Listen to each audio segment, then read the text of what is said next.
Hello guys, we're still in John. We have a miracle to start with, so let's start with John 5. Sometime later, Jesus went up to Jerusalem for a feast of the Jews. So quick note, apparently this could reference any of a large number of Jewish feasts. We don't really know which one. It doesn't really matter though. Let's keep reading.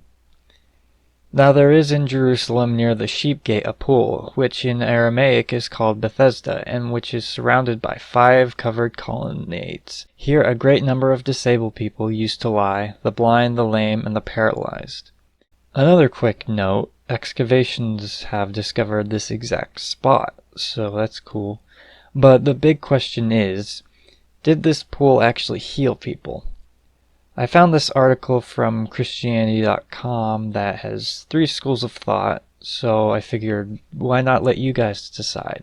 So first off, something very important to note, this version of the Bible I'm reading actually has a missing verse. I was confused until I realized why. So verse 4 is supposed to say, "For an angel went down at a certain season into the pool and troubled the water. Whosoever then first after the troubling of the water stepped in was made whole of whatsoever disease he had." So the first thought is to take that literal. An angel could have been given authority from God to heal people at specific times. Some translators have found that this verse might not have been in the original text, but it is not completely certain. Still, this idea is not always accepted. I mean, like I said, I wasn't even able to find it in my version of the Bible. The second viewpoint suggests that the pool had minor healing capabilities due to the minerals in the water. This was possible, however it seems like something minor to claim that it made crippled people walk. Thirdly, it was thought that the healing was just a myth made by the Romans, probably their healing god Asclepius. Of course, if this was just a myth, then it would probably have had a 0% success rate, so why would people ever believe that it could heal? However, I came up with an interesting combination theory I kind of like. It could be that the angel that healed was actually a fallen angel, aka a demon. Something else I've thought about in the past is that it's possible that some of the lowercase gods are real, it's just that they're not what people make them out to be because they're actually demons. I don't know how much power demons have, but they could possibly heal people, and you could ask, why would a demon want to heal people? And to that I have no answer, but granted I don't have a lot of answers. So again, you're more than welcome to make your own conclusions, but my conclusion is that a demon posing as a Roman god was healing people. Have I spent too much time on this? Yes, I have. So let's continue reading. One who was there had been an invalid for 38 years. When Jesus saw him lying there and learned that he had been in this condition for a long time, he asked him, "Do you want to get well?" His face probably said, "Are you kidding me?"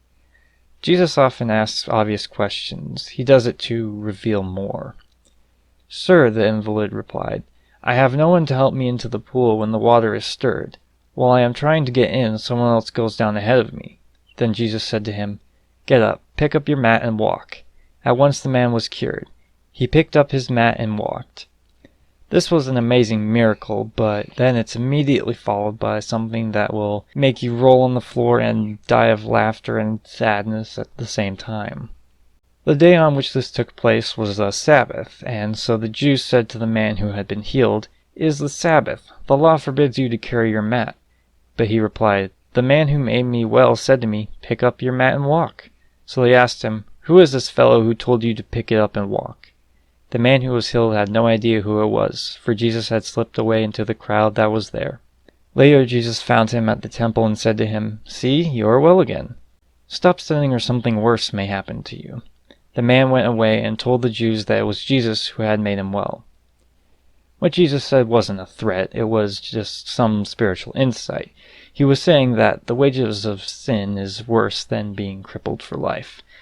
But anyways, like I said, the Jewish leaders scolded this man for carrying his bed on the Sabbath, which is ridiculous. I like to read from a website called The Enduring Word. I would highly recommend it for Bible study purposes, but anyways, I just thought something that they said was funny. They referenced an article. It says that some rabbis in the 90s let some apartments burn down because it would be unlawful to call the fire department on the Sabbath.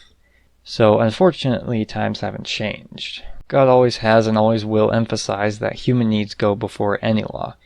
Even thousands of years ago, when the Sabbath laws were made, his intent was to always put human lives first. Unfortunately, there is a lot of over-religious people who see the laws as more important. But I also feel like I should say that don't consider yourself unlike these people. Think about it in your life. Do you hold rules over humans? But then Jesus gives a fairly lengthy speech about what happened, so let's start with John 5:16.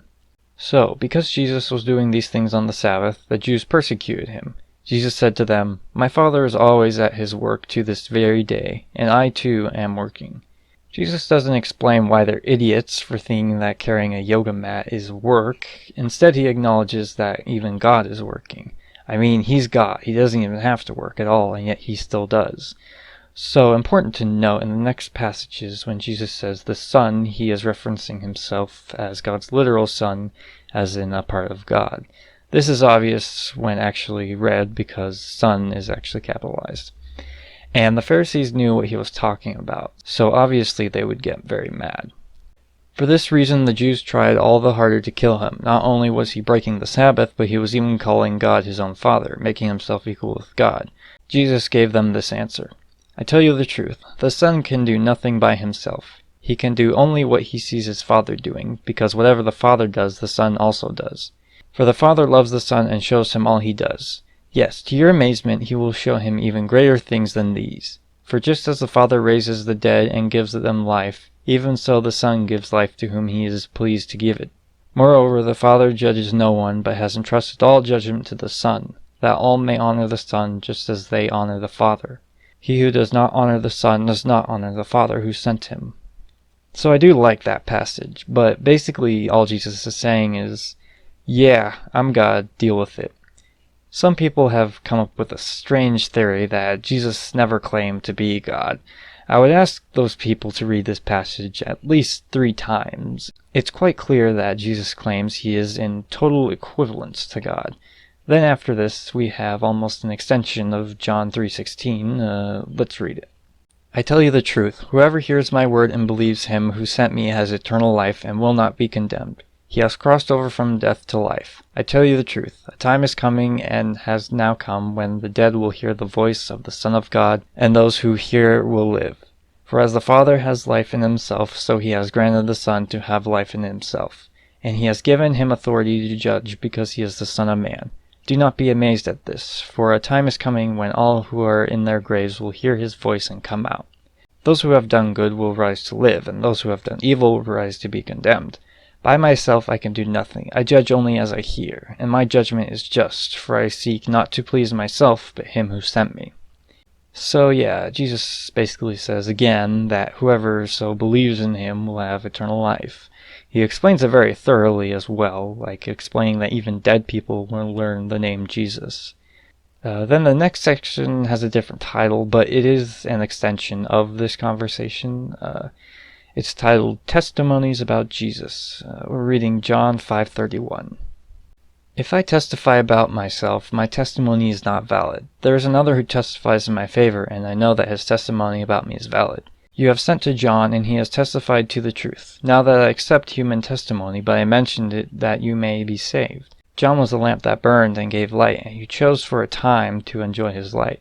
I have testimony weightier than that of John. For the very work that the Father has given me to finish, and which I am doing, testifies that the Father has sent me. And the Father who sent me has himself testified concerning me.